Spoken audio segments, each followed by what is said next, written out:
In this episode we will do a complete overhaul of our steel factory, increase the initial output by getting our hands on Mark III miners, have a fully automated production for heavy modular frames as a result, and much more.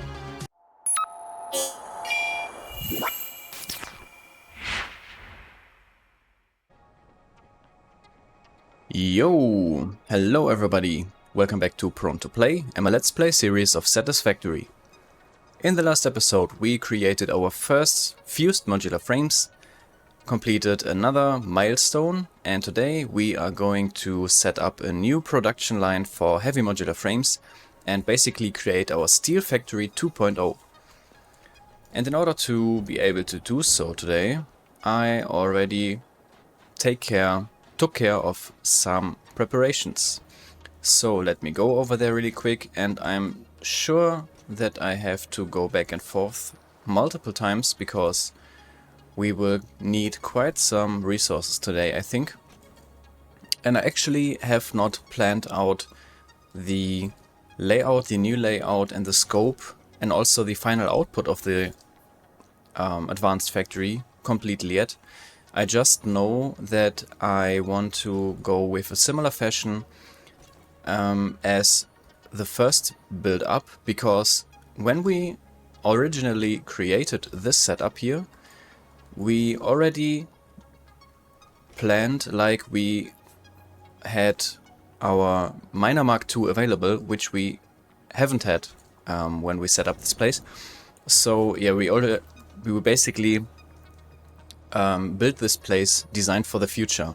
And today I want to do something similar, because we have not completely access to the miner Mark III, although we unlocked them already, but we still need to get our hands on some turbo motors. I could basically kind of cheese my way to this by simply getting turbo motors out of the Awesome shop and using some coupons, but I don't know if I want to do this in this way, or if I simply want to create some turbo motors myself in the old-fashioned way. So we will set up this place by considering the output and the available resources with Mark III miners, although we have not set them up yet. And I also already cleaned up this whole building completely, basically. I think I will also have to get rid of the ceiling soon, but since I'm not sure if this is really the case, I did not yet. And the logistics floor looks kind of similar, because we will have completely different setups. I almost cleared out everything here, and the main difference here is I also have to clean this up very soon before starting, because when we originally set up this place, we only had our hands on Mark II conveyor belts. But since we are now completely done with the milestones for the logistics mark, and we have everything available up to Mark V belts, we can basically, even if we set this up with Mark III miners and have in each miner an output of 240 coal per minute, this would equal to 720 coal per minute available, which is still be able to get transported by a Mark V conveyor belt. So we will merge all the outputs of the 3 miners on one single belt, and this will also very much simplify the logistics floor underneath, because we don't have to think about load balancing and splitting up in the right manner between the foundries that will come up on top. So yeah, this is the scope for today. And enough talking from my side. Let's simply put down our first foundries, and there will be 16 once I'm done.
Okay, this is the foundries setup. Originally we had 8 foundries in this room, now we have 16. Because in the end we will have 720 coal and iron respectively available.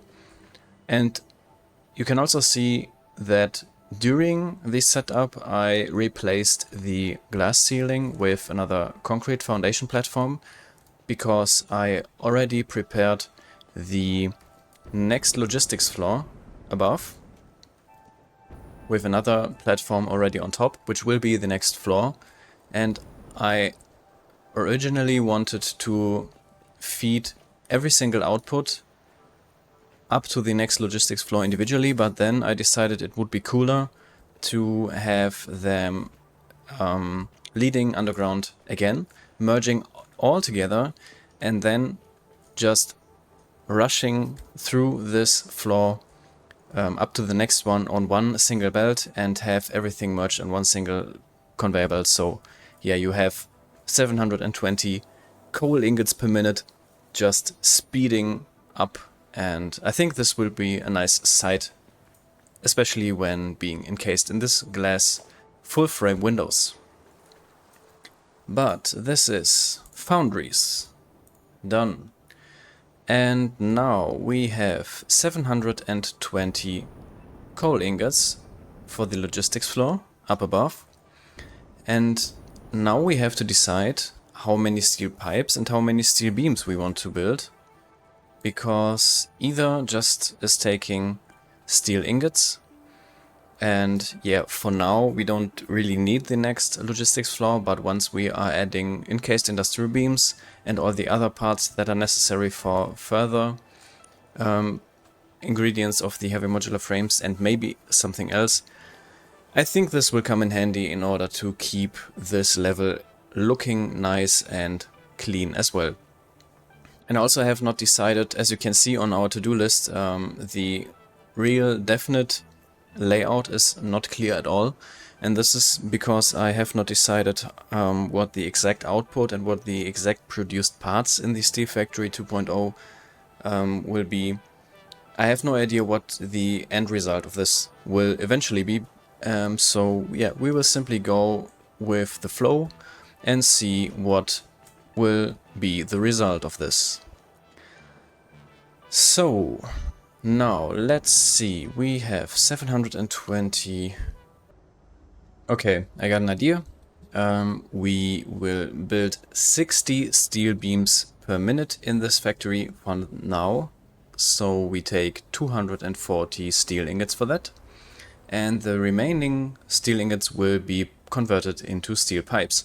And this is because we need steel pipes for both the alternate recipe for the encased industrial beams as well as the standard recipe for heavy modular frames.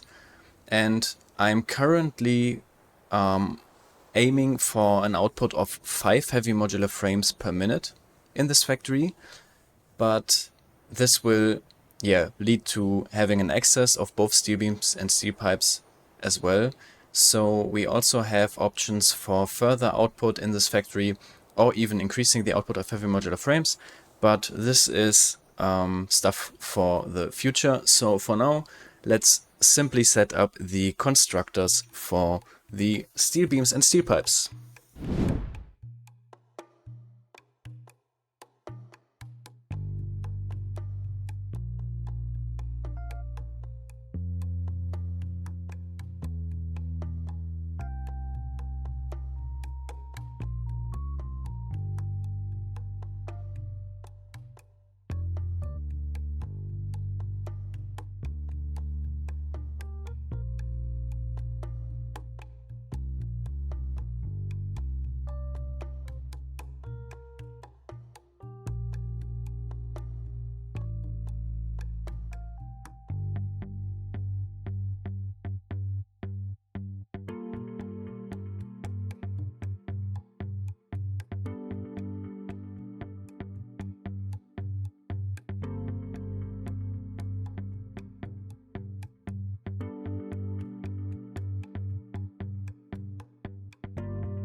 Okay, this is 20 constructors ready. Everything has its recipe. The first 4 constructors will produce steel beams and the remaining 16 will convert the steel ingots into steel pipes. And the logistics for the input is already settled as well.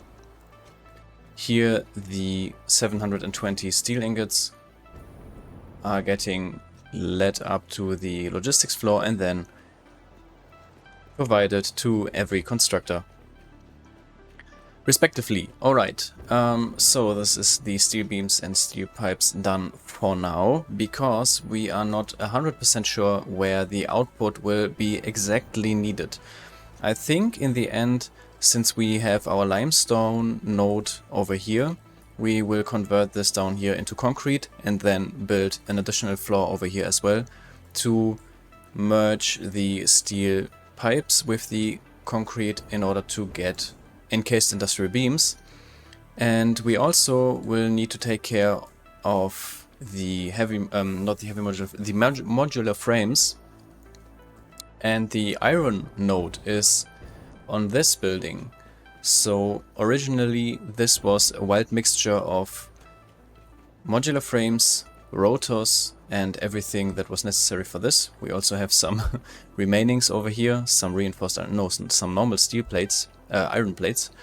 And this one will be changed as well, but as you can see I have to clean this up. And let me double check on my left screen. We will need, in order to provide 25 modular frames over here. Originally I was also intending to get the 10 modular frames, which is the output of this little building over there in the distance, getting fed into this streamline process here as well. But I think when we are considering the Mark III miners over here, we have more than enough resources available to cover 25 modular frames here completely.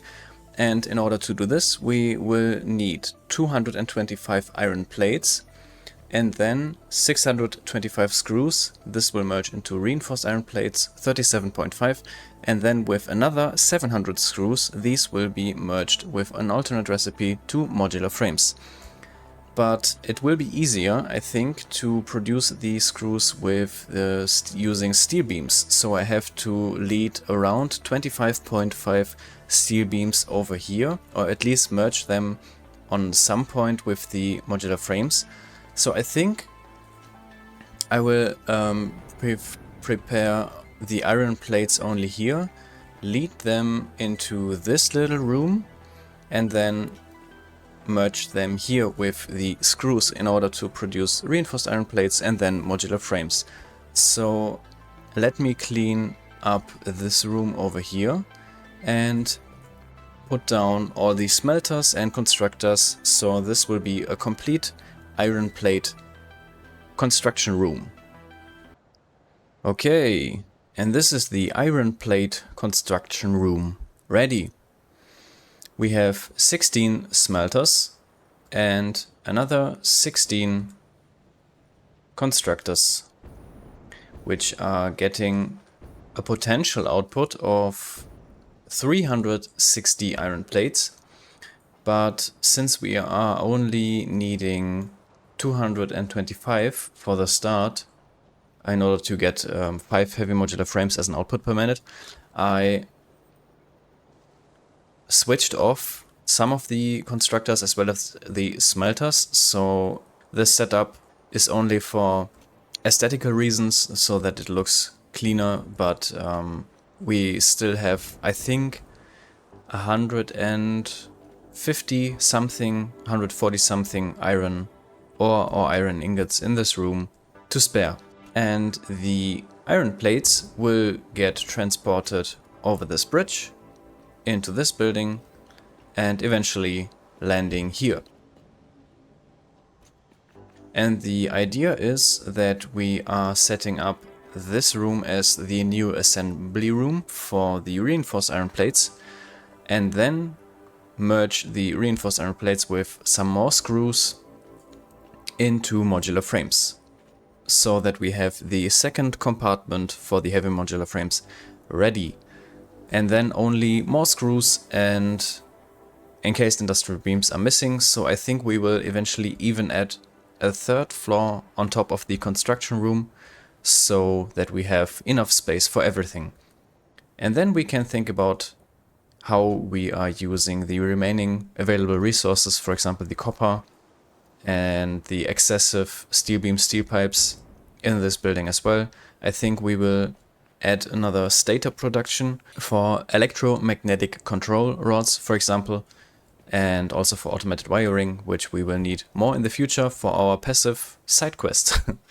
So yeah, this is the idea, and I didn't want to bother you with the iron plate logistics setup and constructors and so on, because this is so basic and you have seen it a million times that we want to use our time more efficiently.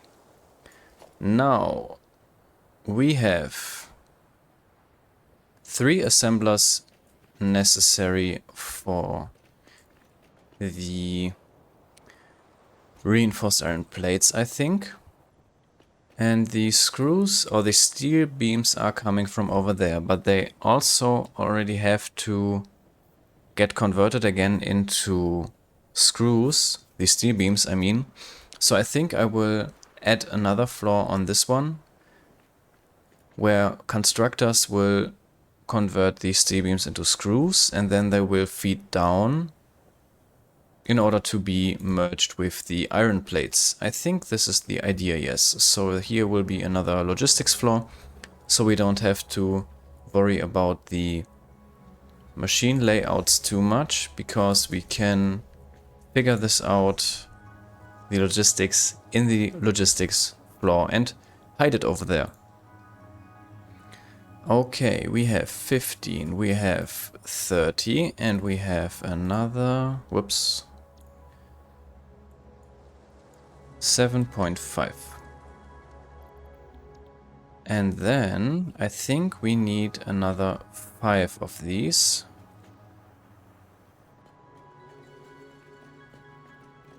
Maybe we can fit them in one line. Let me figure this out, how we can use this room in the most efficient way so that it looks good, and then I come back to you. Alright, assembly room is finished as well. Let me give you a quick tour so that you have an overview about what's happening here. As already mentioned, the iron plates are getting transported from over here and then getting split up onto the first 3 assemblers. And the screws are actually coming from up above. Let me see if I can show you over here. One further up. Right now, all the steel beams that are the output of the first 4 assemblers, constructors, are getting merged and currently directly transported to these constructors. Because we will definitely have a big demand of screws, and I actually forgot that the first 1325 screws are only for the modular frames, but there will be an additional 500 necessary for the heavy modular frames themselves. So we currently have also now 1, 2, 3, 4, 5, 6, 7, 8 constructors set down for converting steel beams into screws, and the first 3 are for the modular frames, the last 3 are connected to the first assemblers that you already saw, and this one will be used soon for the heavy modular frames. And then the output of the first 3 assemblers, the 37.5 reinforced iron plates, will be merged again over here and going straight onto the other side, getting split between the next 5 assemblers, with the screws coming again from the upside. Here you can see the lifts coming from up above, and then we will have 25 modular frames per minute getting merged again, and then another display lift encased in full framed windows leading up to the next floor, where eventually they will be manufactured into heavy modular frames. Excuse me for all this running around, jumping up and down again, but yeah, it's a little bit messy and I want to keep you updated, but at the same time I want to spare the very boring logistics like pulling the 1 millionth conveyor belt and figuring out on the fly, because yeah, as already mentioned, I don't have the exact overview about this place, what's happening in the end, but once I figured out a segment, I place it down and then I will give you an update about the result. What I also did is I already took care of the constructions of the concrete. Here we have a pure limestone node, eventually extracting 480 limestone, and we will use 11 constructors, one of them underclocked a little bit, in order to get out. Oh, this is not hooked up yet. Ah, I see. Maybe here. Getting out 160 concrete. Again, getting merged in the logistics floor beneath and then getting transported up as a whole on one single conveyor belt. And then it will come out around here. Because in the next step, now that we have taken care of the modular frames for the heavy modular frames, the next part necessary will be the encased industrial beams. And for that, we will use, as also already mentioned, the alternate recipe using the steel pipes.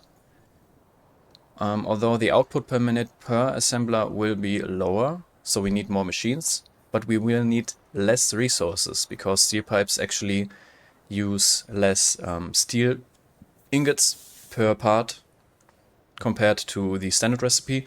So I opted for this in order to have more access and make use of the remaining steel ingots in another way. And I also I also tried out a little bit how to set up the assemblers. I could extend this platform over here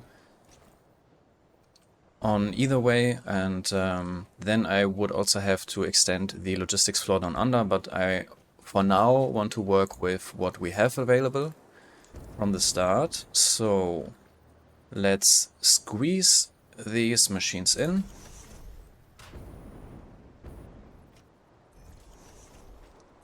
And we will need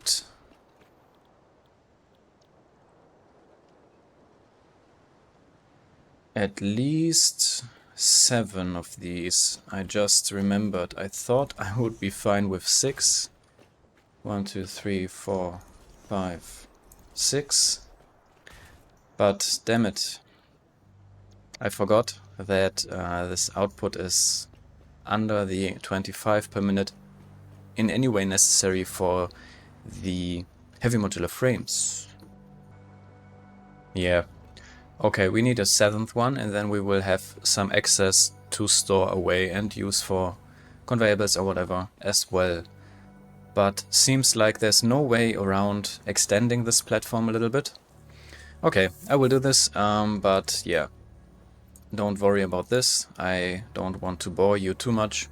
Also, figure out the output for the steel pipes, merge everything underneath in the logistics floor, and then once we have worked out the conveyor belts, for example here with the steel beams, every single of these 60 steel beams is now currently transported over there, but we can simply, this is the plan for now at least, set up a smart splitter before the first machine that converts steel beams and lead away the overflow and, for example, store it away with our central storage system or use it otherwise. But that's once again for the future. So let me extend the platform, place 7 assemblies and hook them up together with the concrete and the steel pipes, and then I come back to you.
Right, I decided the setup for the assemblers, which will produce the encased industrial beams, but actually the logistics for this setup will be a little bit finicky, so I want to show you what's happening here while we are building it.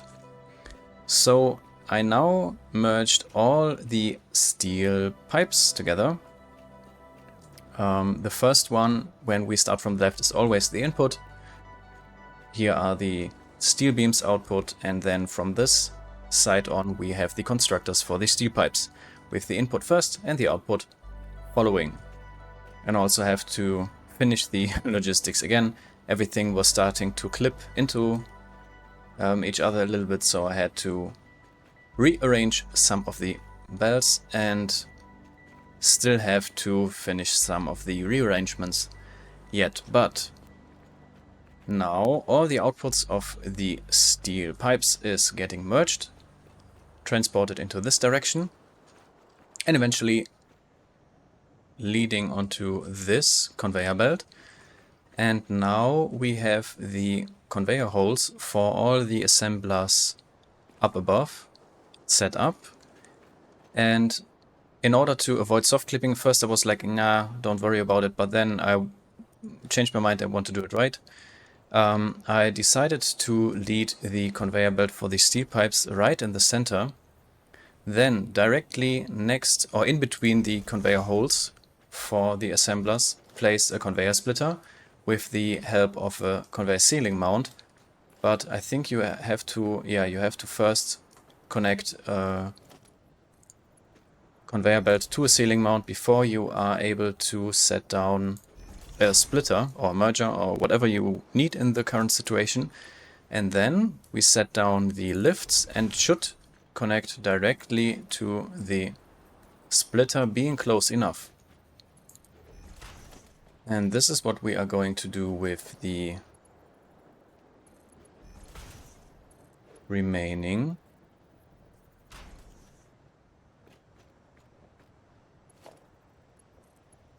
assemblers as well.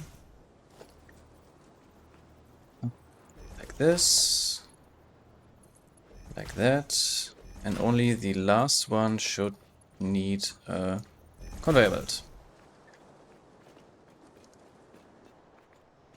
Alright, looking clean, no clipping. And now all that's necessary to finish is the concrete, which gets transported up here via this lift.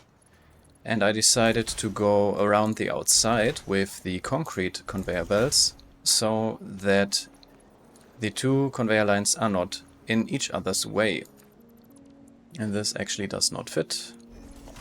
So maybe like this. Connect, connect, connect. And this is the input for the encased industrial beams assemblers finished. And the output is also getting merged underneath here. As you can see, starting here, going all the way around, with conveyor belt Mark 1 being sufficient, with the maximum output only being 28 encased industrial beams per minute. And then this conveyor belt will continue in the future to go over here, and either being manufactured into heavy modular frames or being excess and getting stored in the central storage. And I think we have to connect the excess parts to this merged storage system, or the conveyor belt that leads to our central storage, a little bit further up, because down there nothing will be excess, I think, at least if I have it in my mind correctly. But with this, we have taken care of the modular frames, the steel pipes, and the encased industrial beams for the heavy modular frames. And the screws are also only waiting here in these constructors, being ready for being connected to our manufacturers. And I think since we have left space over here, let's simply put down 3 manufacturers, see if everything fits. Maybe let's start from this corner so we are sure that nothing is too close to the walls. Let's see how this looks. Plenty of space.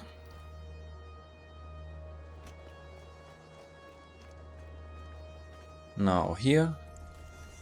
And how much room do we have in between?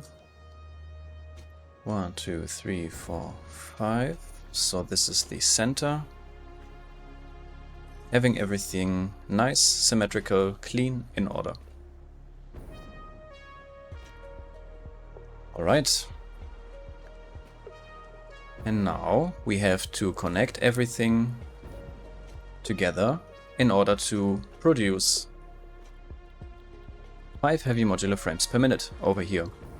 And I think I'm going to finish all the logistics, all the conveyor belts, floor holes and so on. Also taking care of the excess. The overflow has to be transported away so that we don't create any backlog. And once the layout is finished, I will also finish this building itself, raising some walls over here, maybe put another glass ceiling on top. So I hope the next time I see you around, this building will be completely done with all the power lines connected, and then we will be able to start up the whole building once again. And it's about time, because I'm starting to run out, or we start to run out a little bit of certain parts in our central storage, since the manufacturing room keeps manufacturing and the side quests are also consuming parts altogether. And for example, steel pipes will be on shortage soon, so let me finish off all the layouts here and then I see you again. Okay, I think the steel factory is about to be done, but I decided that I want to set down the Mark III miners. But in order to get our hands on some turbo motors, we can craft them by hand, and I will commit the sin in this game of crafting something manually, fully manually. No, for real. I will get my hands on some turbo motors, but for that we need cooling systems. And I went to our manufacturing room, and as you can see, we prepared already so many heatsinks. The steel factory changes took so much time that we now have almost, I think it's close to 4,500 heatsinks.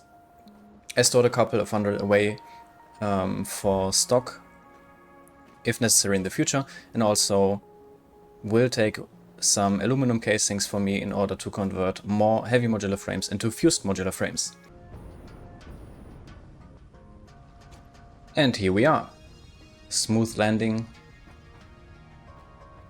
Still some heavy modular frames here on stock.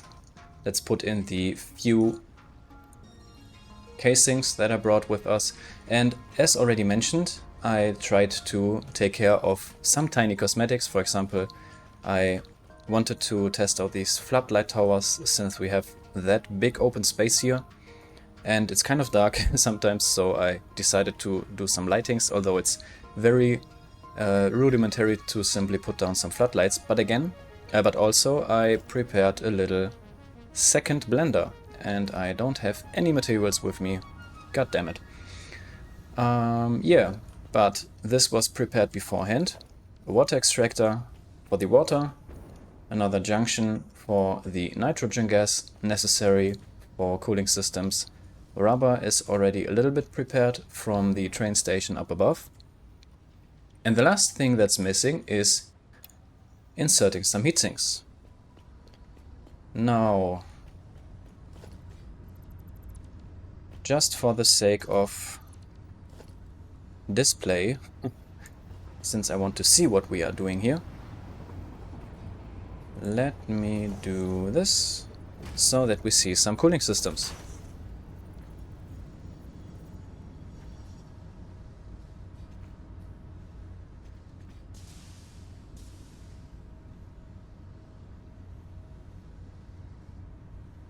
And once overclocked, these go so fast.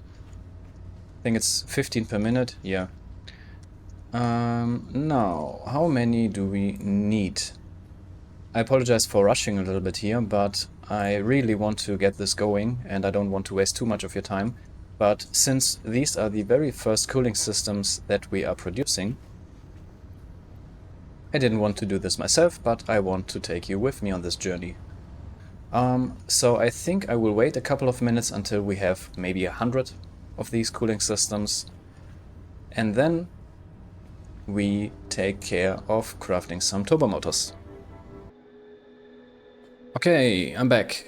It's still nighttime, but it didn't take too long to craft about 100 cooling systems.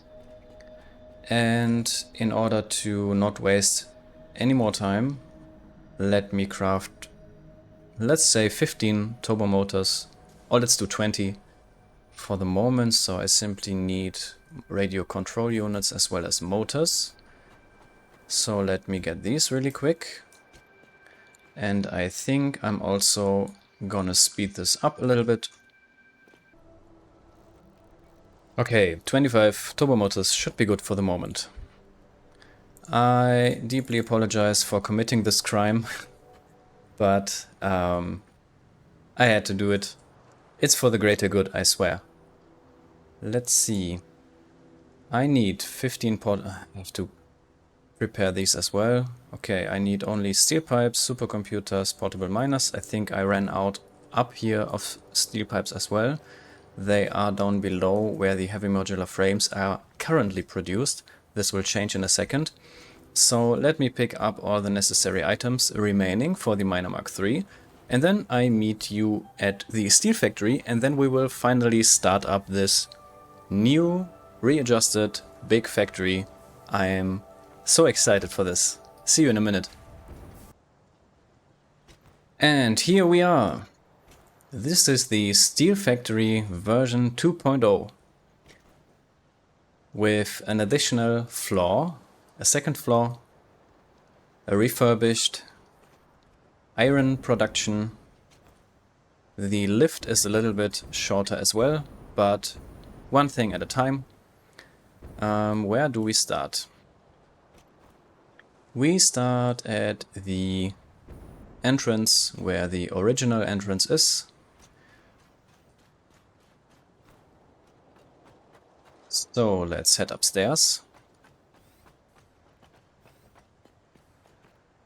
And here we have our foundries where we produce 16 times 45 steel ingots and our little concrete department for I think 160 concrete. Now we replace the first miner for Miner Mark III, and let's take a look at the difference.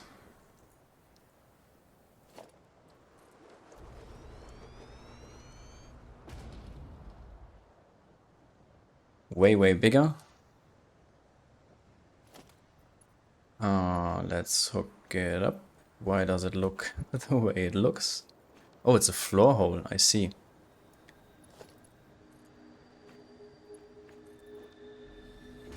And this should be connected. Don't see anything. Okay, it is connected to power. Standing on standby. Way bigger power needs, but 480 limestone per minute. And in order to provide all the foundries with the necessary resources, we also have to change our other miners. This one can actually go because I decided to overclock this pure iron node or miner that's extracting here.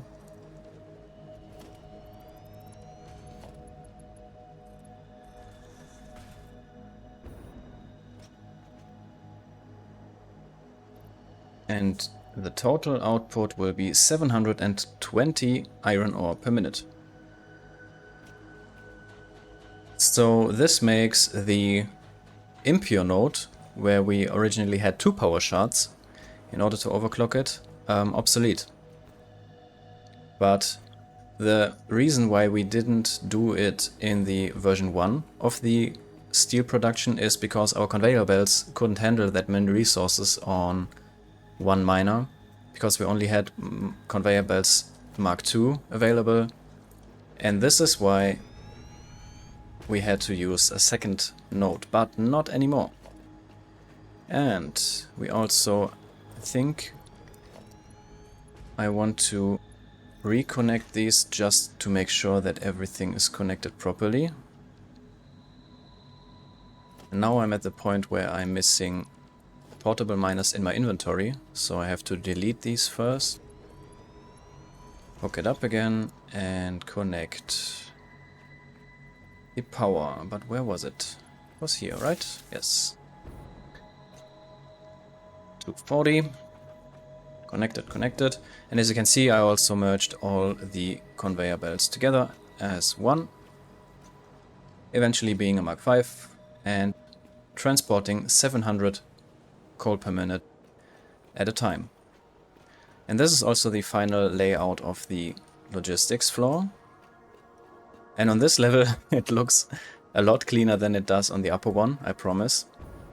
But also there's one last miner that we have to take care of. Do we even have enough portable miners? One last is here, and 2 we get by deleting the last one. So everything according to plan. Let's see, I really want to finish this during this episode still.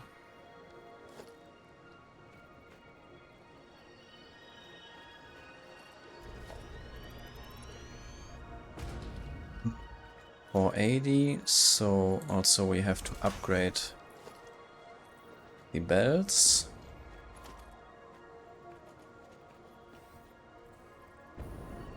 Let me drag this through the glass. I have to think about a different solution here very soon.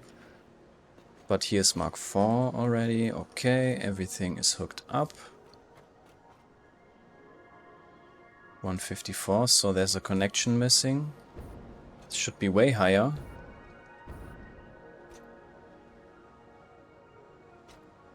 But it is connected. Going over here, going over there. Oh yeah, I think I have to... I set up an additional power switch here. To flip this. But then I also have to connect this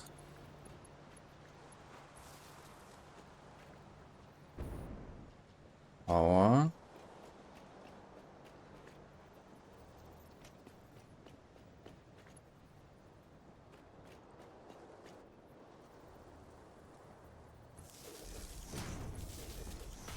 The idea is actually that it connects over here, because there is the spot where all the threads are coming together. Maybe like this.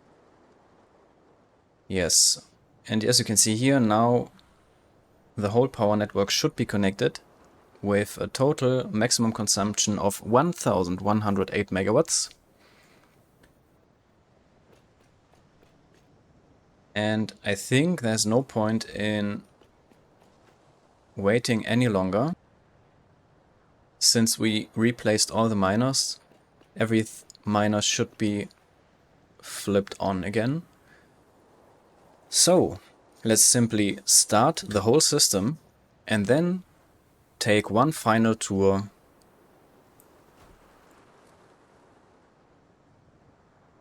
and see where everything starts, how the process is, and what's the current result and the current output of our Steel Factory version 2. Okay, all the lights are turning yellow, this is good. 480 ore already getting extracted.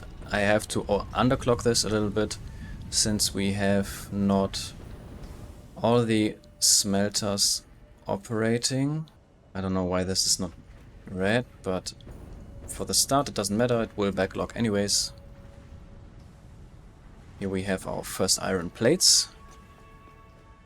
They will go to the other side. And since I was starting the tour here, I definitely missed the foundries coming to life.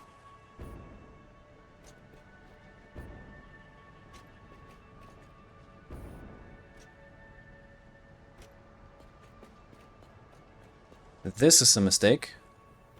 Definitely. Uh-oh. Or is it?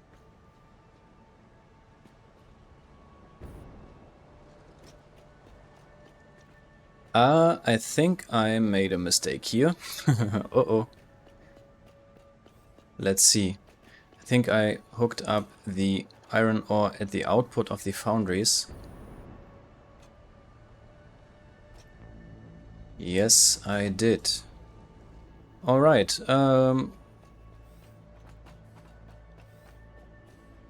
let's do a short advertisement break and I clean this up. Okay, take two. I hope this goes according to plan now. To be honest, I actually reloaded the last autosave. I think this is way faster than cleaning up all the conveyor belts, the splitters, the lifts and so on.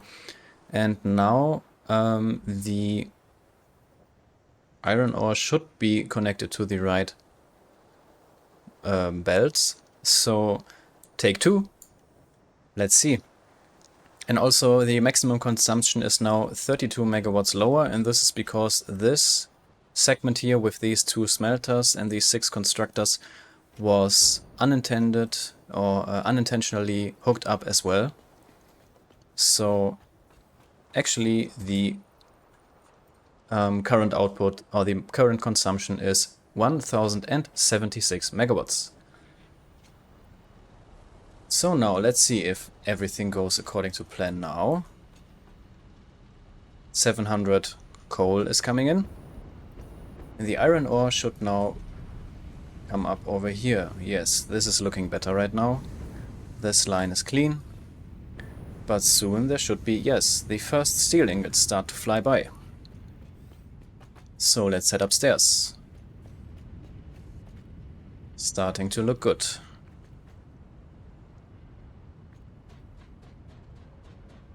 At least way better than the first attempt. And yeah, brace yourselves for the second logistics level. I'm sorry, but this is the best that I could do. This is a whole mess, especially for the manufacturers. The next logistics floor, which has to cover manufacturers, will be higher, but with only 2 walls in height, this is the best I could do. And this one is not connected. Now it should be.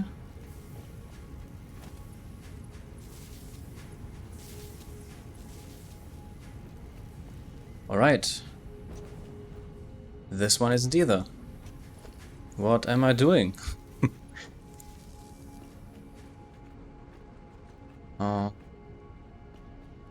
No recipe. So many mistakes. So many mistakes. I apologize, but I wanted to make it to the end of the episode, so this is what I get for being impatient and not double checking. Now let me check why there's no concrete. At least the steel beams are getting produced. So are the steel pipes. Whoops. Concrete, concrete, concrete. This is idle. Have I not changed the miner for the concrete yet? Let's take a look. No power. But why? Ah, this was originally hooked up to this factory here. And I know why, because originally this was the source of power. So let's fix that really quick.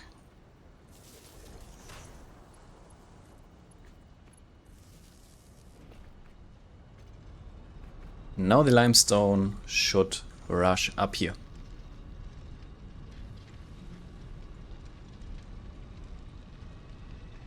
The drill going through the concrete looks kind of off, but it is what it is. Better than having it standing in the open terrain. And this looks better. Now we are getting concrete.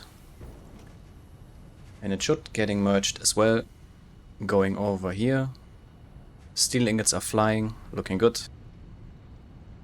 So let's see when the first concrete arrives or flies by. There it is. Okay, so this is working now as well. But then again, the maximum output or the maximum consumption of this place was off completely because nothing was connected properly. And of course, I will take care of this stair hall as well. Alright, the first encased industrial beams are getting produced as well. So let's check the last room for now. We are getting screws. Flying by over here. Damn autosave.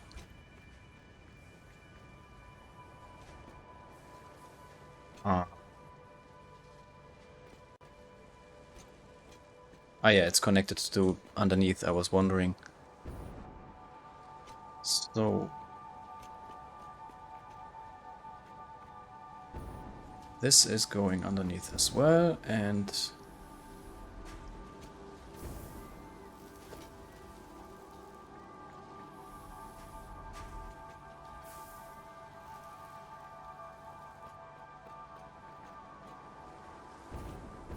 what about the screws for up above?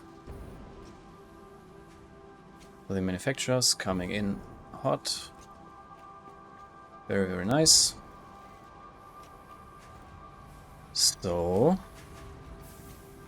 it shouldn't be too long until we get our first heavy modular frames. But I'm having the same issue. Or is it just...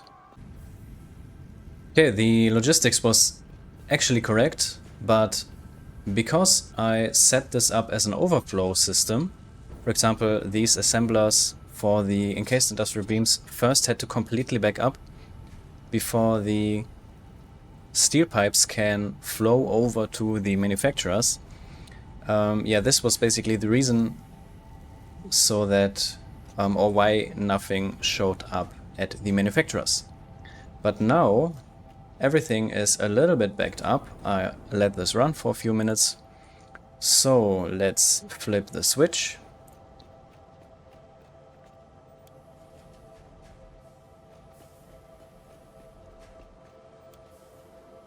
And anytime soon these lights should turn green. The first one, the underclocked one, is green already, but it also takes the longest. The second one is running very, very nice. And yeah, as already mentioned, the steel pipes is an overflow system. Encased industrial beams are getting transported over here. And for the steel beams, the steel pipes, as well as the encased industrial beams, I set up smart splitting. For example here, this is why this looks so damn messy.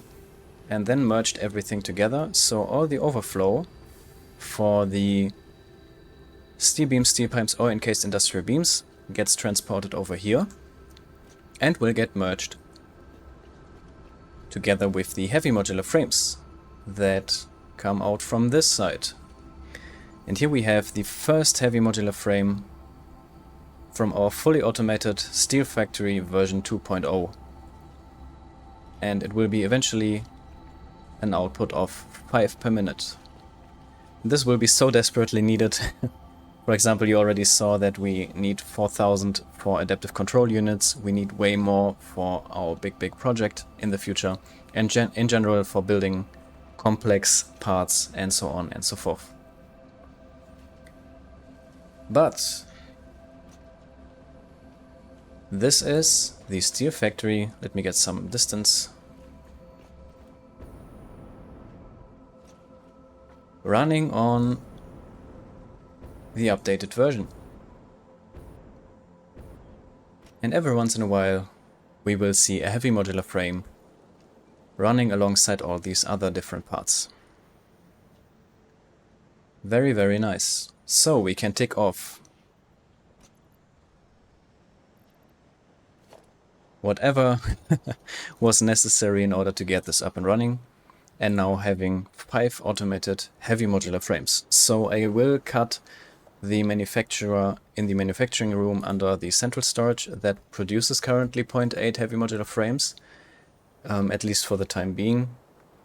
If we have increased demand in the future on a short-term basis, we can always set up another manufacturer, but this is not necessary for now. Yeah. And also, very, very soon, the steel pipes will be backing up in the central storage as well. We were running quite short on these. I will also set up a stator production on this side. I have to check what the excess of steel pipes is now in detail, and also prepare an overview sheet about the streamline processes, everything that's happening in this factory in its current state, and also think about what we can add to these streamlines in order to get even more parts out of it, since we have a little bit of iron still being not produced. Copper is currently untouched. There's a pure copper node in here as well. And yeah, I will see what we can do with this. But I think this is going to be it for today. I don't know if the episode is too long or not, but I hope you enjoyed it. Kind of a big building process again. If you have any feedback, anything that you want to share with me, feel free to drop it. I am always appreciating this. Thank you very much for watching again, and I hope to see you in the next episode.